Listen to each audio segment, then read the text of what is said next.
that they will allocate 37 million US dollars to the reconstruction of this part of Sulawesi. Okay, let's go back to one of our headlining stories here on the News Hour for you. That compelling report from the United Nations talking about the imminent, in effect, imminent impact of global warming. They've shortened the timeline on this. They're basically saying it's not 70 or 80 years away. It is no more than a generation away until the consequences of rampant climate change begin to have a big impact around the world. Let's talk now to Apollos Nwafor. He's the Pan-Africa Director of Oxfam International. He joins us from Nairobi. Apollos Nwafor, what kind of impact will this have on Africa?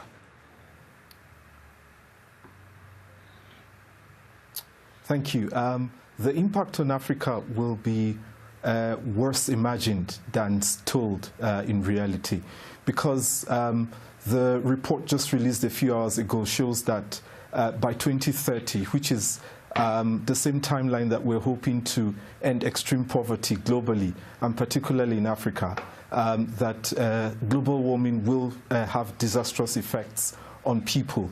Currently, with the levels of green gas emissions, we're losing more than 100 million people to poverty. So by 2030, it will be worse than this, because at the current levels, the report also states that we have 45% releases of carbon dioxide, and if no action is taken now, then it's going to be far worse, and we will reach extreme limits where the damages will be beyond repairs.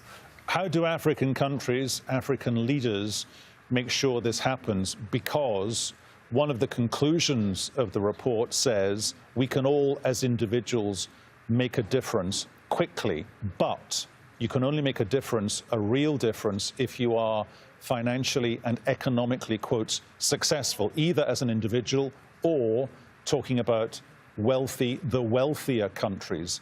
So many of the world's poorer countries are on the continent of Africa. So you can't ask people who literally live off the land to make that difference. It can't happen.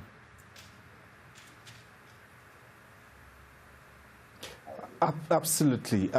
I think the first thing we need to now see is that because of the levels of emissions that these African countries, a lot of countries in the continent, are not responsible for this, but yet they bear the brunt of the consequences of this. So there needs to be a shift in the global economy. First, we need to look at climate financing strategies that ensure that we sort of speed up climate action related to issues like agriculture, food security, livelihoods, and migrations. And that's because migration is no longer a choice for lots of people in the continent. It is now a must because of global warming. You know, you look at countries like the northern part of Nigeria, you look at countries like Mali and the others where there seems to be a lot of food security issues facing them because of global warming. So there needs to be more financing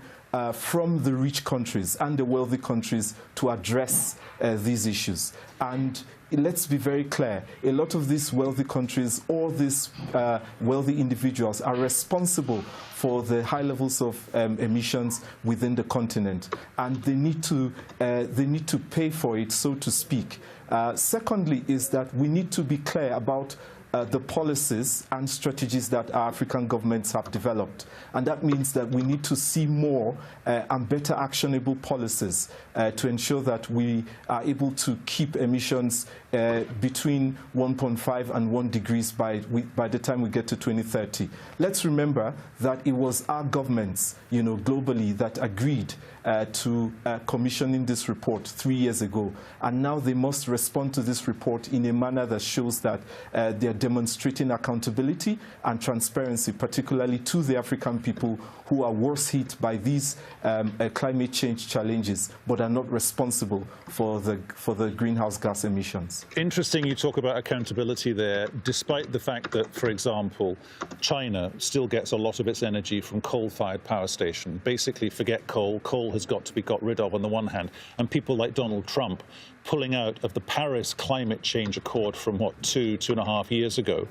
Where you are in Africa, is there a plus here? Because there seems to me to be a cultural shift, which is the change has gone from you first to follow me. There are some countries in Africa that proudly are saying, look, we can actually do this despite the fact that the odds are stacked against us as a nation, as a people who maybe in certain countries predominantly do still live off the land, where there are high percentages of migratory movements across the continent.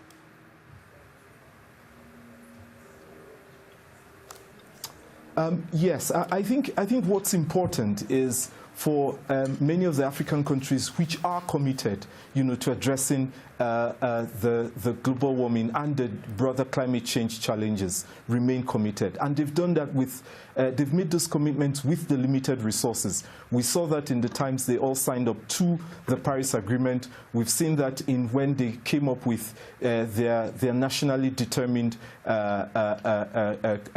carbon reduction plans.